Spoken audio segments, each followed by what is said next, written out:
नमस्कार। आज हम बीए सेकेंड ईयर का जो भूगोल का पहला पेपर है मानव भूगोल, उसका अध्ययन प्रारंभ करने जा रहे हैं। आज का हमारा टॉपिक है मानव भूगोल की परिभाषा और उसका विषय चित्र। पहले हम बात परिभाषा से शुरू करेंगे। हम सभी भूगोल की परिभाषा से पहले से परिचित है कि भूगोल वह विशिष्ट विज्ञान है जो पृथ्वी तल के बदलते हुए स्वरूप का क्रमबद्ध अध्ययन करता है। इस बात को हम पहले से जानते हैं कि पृथ्वी तल के बदलते हुए स्वरूप का क्रमबद्ध अध्ययन जो विषय करता है वह भूगोल है। अब हम इस बिंदु पे प्रकाश डालना चाहेंगे कि हम भूतल का अध्ययन क्यों करते हैं। तो इस बात का जवाब हम ये दे सकते हैं क्योंकि इस भूतल पर मानव निवास करता है, इसीलिए कहीं न कहीं हम इस भूतल का अध्ययन इतना इंटरेस्ट के साथ में करते हैं। अर्थात ये जो पृथ्वी तल है वह मानव का संसार या मानव का घर है, इसीलिए हम इसका अध्ययन मानव के संसार के रूप में करते हैं। हार्टसॉन नाम के जो विद्वान हैं उन्होंने भी लिखा है कि भूगोल पृथ्वी के परिवर्तनशील धरातल का सूक्ष्म अध्ययन प्रस्तुत करता है जो कि मनुष्य के लिए महत्वपूर्ण है। अर्थात हार्टसॉन ने भी इस बात को स्वीकार किया है कि भूगोल में हम पृथ्वी तल के बदलते हुए स्वरूप का गहनता से अध्ययन करते हैं और अध्ययन हम इस रूप में करते हैं जो कि मनुष्य के लिए महत्वपूर्ण है। तो कहीं न कहीं भूगोल में शुरू से ही मानव को एक महत्वपूर्ण स्थान मिला हुआ है, इसे एक केंद्रीय स्थान दिया हुआ है, लेकिन इस केंद्रीय स्थान को पहचानने में थोड़ी सी देर हो गई। 19वीं शताब्दी के पहले भूगोल की कोई स्पष्ट शाखा थी ही नहीं मानव भूगोल नाम की शाखा उस समय अस्तित्व में थी। सभी प्रकार के जो प्राकृतिक और मानवीय तथ्य हैं उन सब का अध्ययन सामान्य भूगोल यानी जनरल ज्योग्राफी के तहत ही किया जाता था। 19वीं शताब्दी के मध्य में यानी 1859 में एक किताब आई थी जो कि प्रसिद्ध जीव विज्ञानी डार्विन ने लिखी थी। उस किताब का नाम है द ओरिजिन ऑफ स्पीसीज यानी प्रजातियों की उत्पत्ति। इस किताब के आने के बाद में वैज्ञानिक अध्ययन में एक नई क्रांति आई। सभी प्रकार के जो वैज्ञानिक अध्ययन थे, सभी शाखाओं के जो वैज्ञानिक अध्ययन थे, उनमें एक नवीन क्रांति आई। और इस पुस्तक में डार्विन ने बताया था कि जीव अपने को पर्यावरण के अनुकूल बनाकर जीवित रहते हैं और संतान उत्पत्ति करते हैं। जो जीव अनुकूलन करने में असमर्थ होता है वह थोड़े समय के बाद में नष्ट हो जाता है और सक्षम जीवों से ही जाति या प्रजाति का विकास होता है। इसे प्राकृतिक चयन का सिद्धांत भी कहा जाता है। इस सिद्धांत ने और इस पुस्तक ने सभी विज्ञानों को बहुत अधिक मात्रा में प्रभावित किया। तो हमारा भूगोल भी उस समय अस्तित्व में था, तो अन्य विज्ञानों के साथ में भूगोल किस प्रकार इससे अछूता रह सकता था, तो भूगोल के ऊपर भी इस सिद्धांत ने, इस पुस्तक ने अपना प्रभाव डाला। और उस समय के जो जर्मन भूगोलवेत्ता रेडजेल थे, उन्होंने भूगोल में मानवीय पक्षों के अध्ययन पर बल देना शुरू किया और उन्होंने मनुष्य और पर्यावरण के संबंधों की व्याख्या को अधिक महत्वपूर्ण माना तथा भूगोल की एक प्रमुख शाखा का उन्होंने आधारशिला रख दी, जिसे कि हम मानव भूगोल के नाम से जानते हैं। उनकी एक पुस्तक उस समय आई थी जिसका नाम था एंथ्रोपोजोग्राफी। उस पुस्तक में उन्होंने मानव भूगोल की आधारशिला रखी, इसीलिए हम रेडजेल को मानव भूगोल का जनक भी कहते हैं। साथियों, जो मानव भूगोल है वो मुख्य रूप से मानव और पर्यावरण के आपसी संबंधों का अध्ययन करता है और मुख्य रूप से जो सांस्कृतिक तथ्य है जिनका कि निर्माता मानव है उनका अध्ययन करने का प्रयास करता है। विभिन्न विद्वानों ने इसे अपने तरीके से परिभाषित किया है। हम कुछ विद्वानों की परिभाषाएं यहाँ देखने का प्रयास करेंगे। सबसे पहले हम फ्रेडरिक रेडजेल की बात करते हैं। इन्हें मानव भूगोल का जनक कहा जाता है। रेडजेल के अनुसार मानव भूगोल के दृश्य सर्वत्र वातावरण से संबद्ध होते हैं जो भौतिक दशाओं के योग को दर्शाते हैं। इनका मानना है कि मानव भूगोल के जो दृश्य है यानी मानव द्वारा निर्मित जो भी चीज़ें हमें इस पृथ्वी पर दिखाई देती है वो कहीं न कहीं भौतिक पर्यावरण से या भौतिक दशाओं से प्रभावित होती है और ये भूदृश्य भौतिक दशाओं का योग होते हैं। कुमारी एलन सैम्पल, जो कि रेडजेल की शिष्य थी, अमेरिकन भूगोलवेत्ता है ये, इन्होंने अपनी परिभाषा देते हुए बताया कि मानव भूगोल गतिशील पृथ्वी तथा क्रियाशील मानव के मध्य परिवर्तनशील संबंधों का अध्ययन है। इन्होंने पृथ्वी को गतिशील बताया, चूँकि पृथ्वी गतिशील है भी, पृथ्वी लगातार गतियाँ करती है, चाहे वो परिक्रमण गति हो, चाहे वो परिभ्रमण गति हो, अथवा पृथ्वी पर होने वाले सतत परिवर्तन हो। पृथ्वी कहीं वास्तव में गतिशील है और मानव भी क्रियाशील है, क्योंकि वह कहीं न कहीं समायोजन और अनुकूलन की क्रियाएं हर समय करता रहता है और ये क्रियाशील मानव लगातार अपनी क्रियाएं करता ही रहता है। तो सैंपल ये कहना चाहती है कि मानव भूगोल गतिशील पृथ्वी और क्रियाशील मानव के बीच के बदलते हुए संबंधों का अध्ययन है। जीन ब्रून्स की परिभाषा देखिए आप। समस्त भूदृश्य अथवा भौतिक भूगोल और मानवीय क्रियाओं के बीच संबंधों का अध्ययन मानव भूगोल का उद्देश्य होता है। इन्होंने भी उसी बात को दोहराने का प्रयास किया है कि जो भौतिक भूगोल अर्थात हमारे आसपास का जो भौतिक वातावरण है उसका और मानवीय क्रियाओं के बीच का जो संबंध है, इन संबंधों का अध्ययन ही मानव भूगोल का मुख्य विषय क्षेत्र है, मानव भूगोल के अध्ययन का प्रमुख उद्देश्य है। अगली परिभाषा है डिकेन्स और पिट्स की। इनके अनुसार मानव भूगोल को मानव तथा उसके कार्यों के अध्ययन की दृष्टि से देखा जाता है। डिकेन्स और पिट्स ने मानव भूगोल की परिभाषा में मानव को काफ़ी महत्वपूर्ण स्थान दिया है और बताया है कि मानव और उसके कार्यों का जो अध्ययन है वह मानव भूगोल का प्रमुख विषय क्षेत्र या मानव भूगोल का प्रमुख अध्ययन क्षेत्र है। मैक्स सॉरे की परिभाषा देखिए आप। मानव भूगोल वह विज्ञान है जो व्यापक अर्थ में मानव समूहों द्वारा प्राकृतिक वातावरण के समायोजन की प्रक्रिया का अध्ययन प्रस्तुत करता है।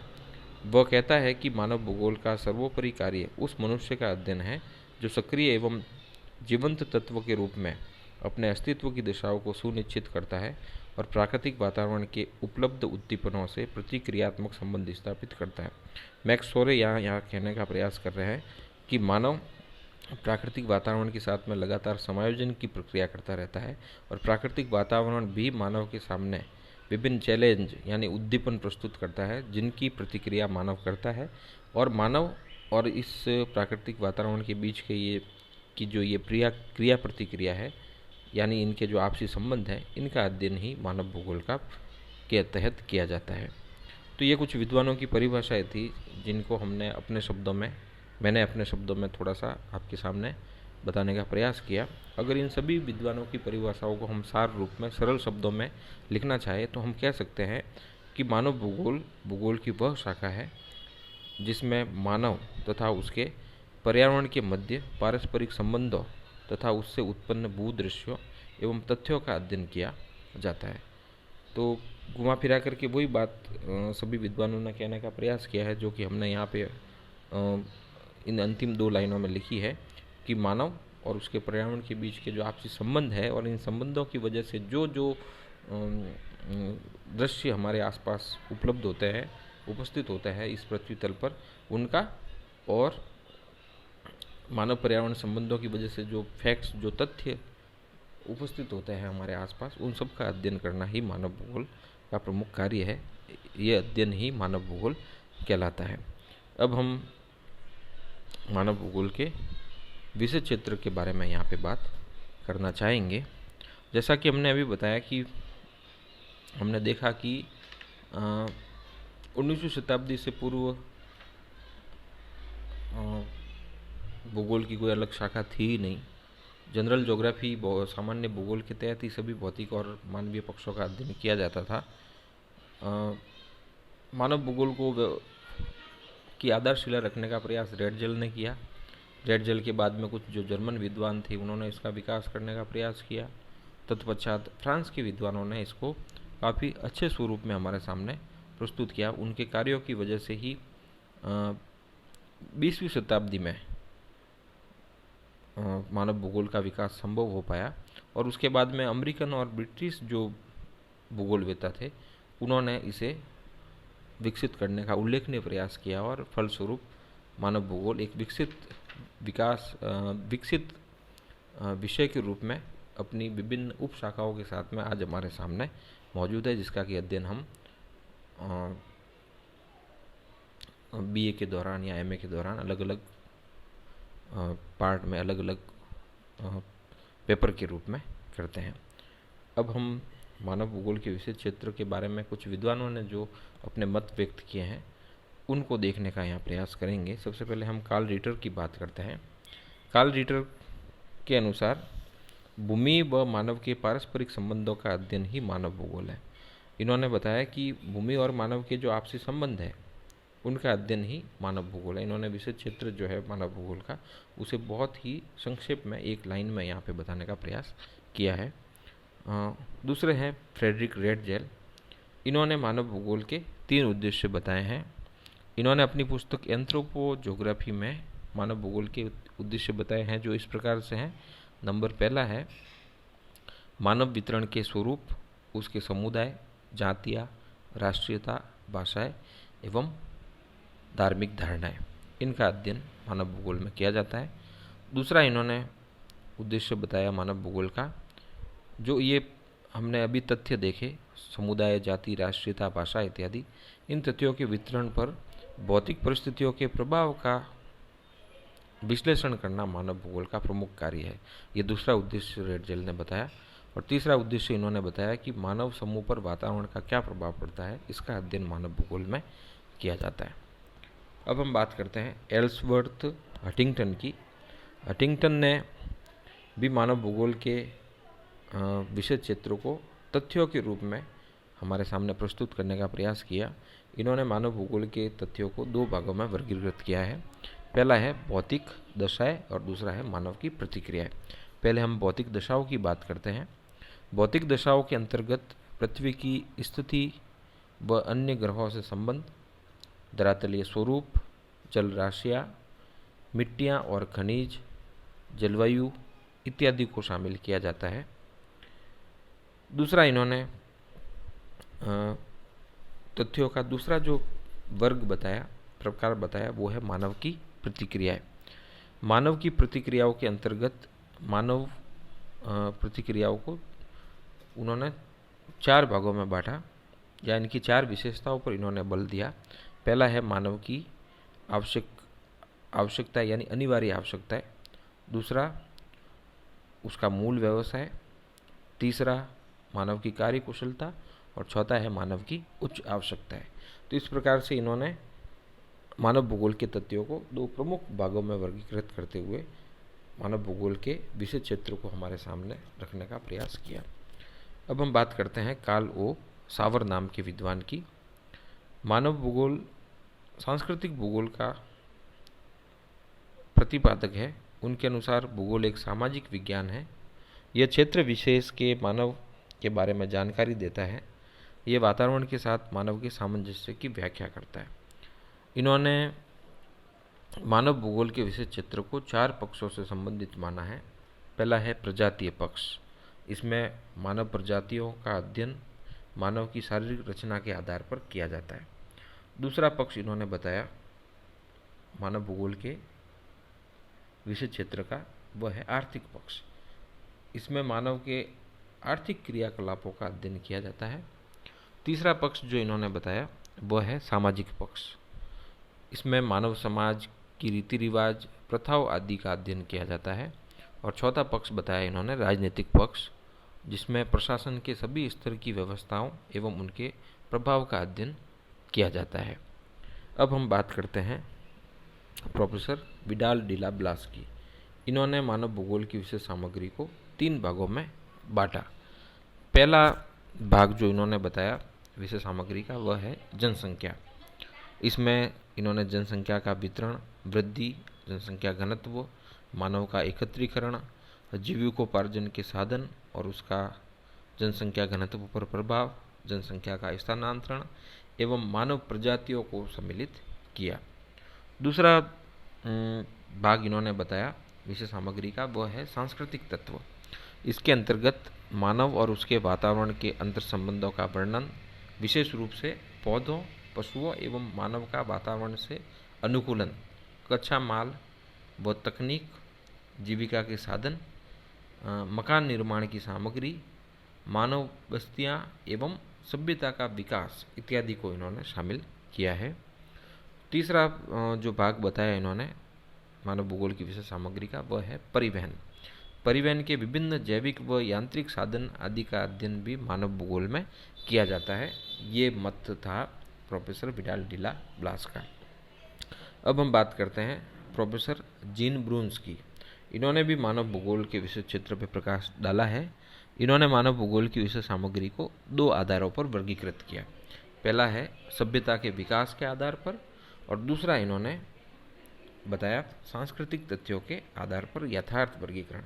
एक एक करके हम दोनों की बात कर लेते हैं कि इसमें इन्होंने कौन से और तथ्यों को बताने का प्रयास किया। पहले हम बात करते हैं सभ्यता के विकास के आधार पर जो इन्होंने तथ्य बताए उनकी।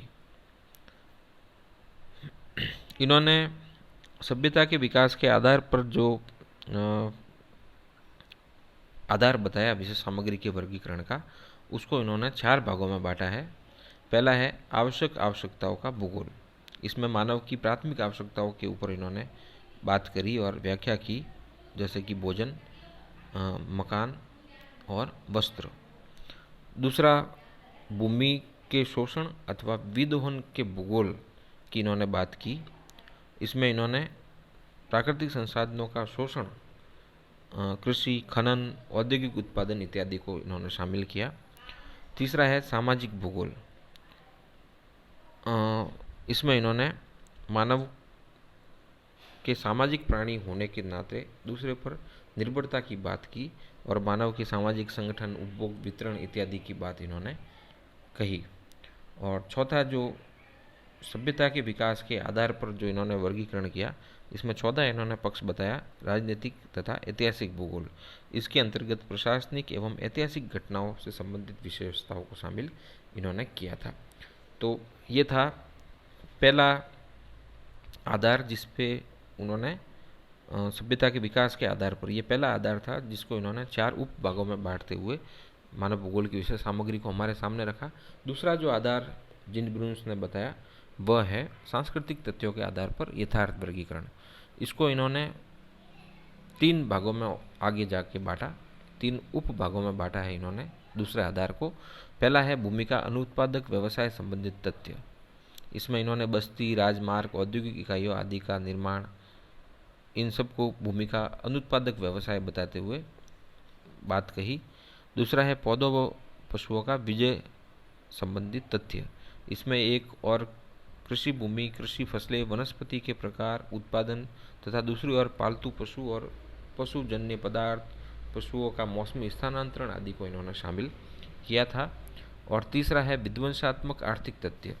इसमें खनिज पदार्थों का विदोहन तथा पशुओं एवं वनस्पति के विनाश संबंधी तथ्यों को इन्होंने शामिल किया। तो इस प्रकार से 2 आधार पर जिन ब्रून्स ने मानव भूगोल की विशेष सामग्री को दुनिया के सामने प्रस्तुत किया।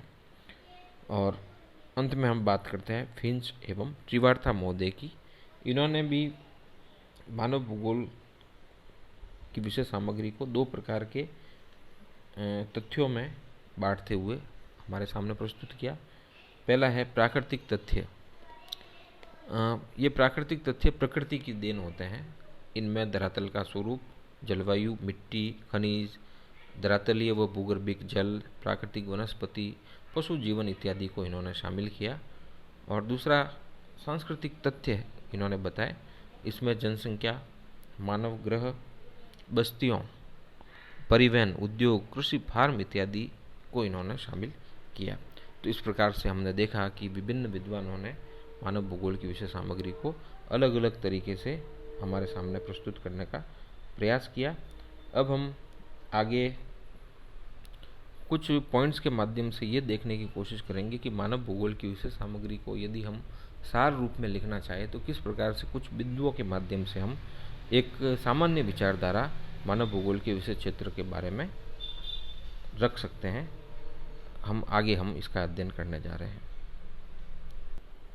मानव भूगोल की विशेष सामग्री को हम सामान्य रूप से 4 भागों में बांट सकते हैं।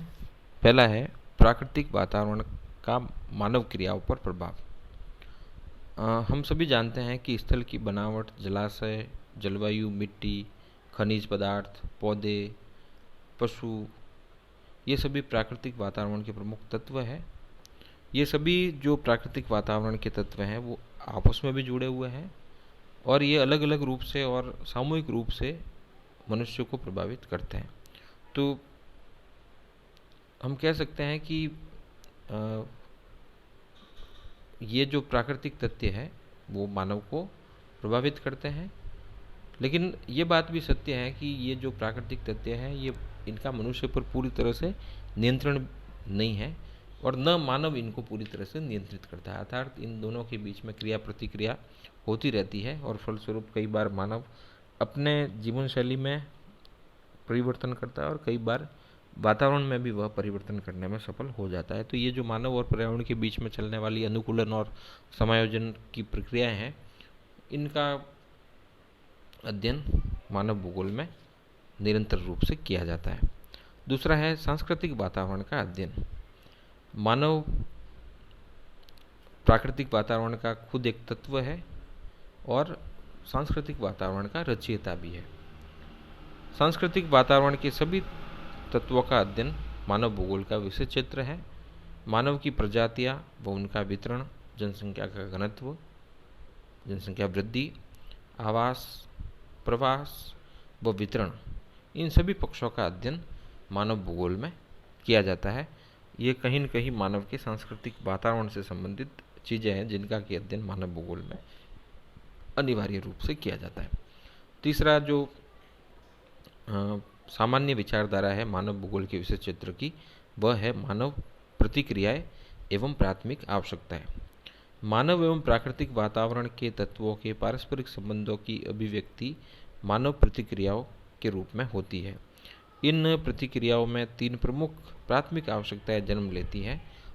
पहला भोजन, दूसरा कपड़ा और तीसरा मकान, जिन्हें ब्रुन्स महोदय ने अपने लेख geography of the first vital necessity में बताया है और ब्रुन्स महोदय ने इन आवश्यकताओं को सार्वभौमिक एवं सर्वकालीन आवश्यकताएं नाम दिया है। तो हम कह सकते हैं कि मानव और पर्यावरण के जो आपसी संबंध हैं, इनकी अभिव्यक्ति मानव की प्रतिक्रियाओं के रूप में होती है और मानव जब वातावरण के साथ में प्रतिक्रिया करता है तो पहली जो चीज़ उभर के सामने आती है वह है मानव की प्राथमिक आवश्यकता, जो कि है रोटी, कपड़ा, मकान। तो इन रोटी, कपड़ा, मकान का सार्वभौमिक रूप से, महत्वपूर्ण रूप से अध्ययन मानव भूगोल में किया जाता है और मानव इन रोटी, कपड़ा, मकान के लिए जो जो गतिविधियाँ करता है, जो जो भूदृश्य का निर्माण करता है, जो क्रियाएं करता है, उन सभी का अध्ययन भी कहीं न कहीं मानव भूगोल के तहत किया जाता है। और चौथा जो पक्ष है मानव भूगोल के विषय क्षेत्र का, जो कि सामान्य विचारधारा के रूप में हम बता सकते हैं, वह है मानव की उच्च सांस्कृतिक आवश्यकताएं। अभी हमने रोटी, कपड़ा और मकान की बात की। ये मानव की प्राथमिक आवश्यकताएं या मानव की मूलभूत आवश्यकताएं थी जिनके बिना मानव जीवन नहीं जी सकता है। परंतु आज का जो विकसित मानव है उसकी कुछ अन्य आवश्यकताएं भी हैं जिनको उच्च सांस्कृतिक आवश्यकताओं के नाम से जाना जाता है, जिनके बिना भी आज का विकसित तकनीकी मानव जीवन नहीं जी सकता है। यह है स्वास्थ्य सुविधाएं, शिक्षा, विज्ञान, कला, साहित्य, मनोरंजन, धर्म, सामाजिक विकास, शासन, अंतर्राष्ट्रीय संबंध। ये सभी मानव की उच्च सांस्कृतिक आवश्यकताएं हैं। इनका भी मानव जीवन के लिए या मानव के अस्तित्व के लिए बहुत बड़ी ज़रूरत होती है इनकी। और कहीं न कहीं ये जो मानव की उच्च आवश्यकताएं हैं, इनका उद्देश्य मानव कल्याण या विश्व बंधुत्व की भावना इस विश्व में पैदा करना है। तो ये जो मानव की उच्च आवश्यकताएं हैं, उच्च सांस्कृतिक आवश्यकताएं हैं, इनका भी कहीं न कहीं अध्ययन मानव भूगोल में अनिवार्य रूप से किया जाता है। तो मित्रों, ये जो चार हमने अभी पॉइंट्स देखे जो कि आपके सामने स्क्रीन पे हैं, इनके माध्यम से हम मानव भूगोल के विषय क्षेत्र को शॉर्ट में निष्कर्ष रूप में बता सकते हैं। आगे हम अगले वीडियो में हम मानव भूगोल का अन्य सामाजिक विज्ञानों से क्या संबंध है, इस बात को जानने का प्रयास करेंगे। तब तक के लिए धन्यवाद।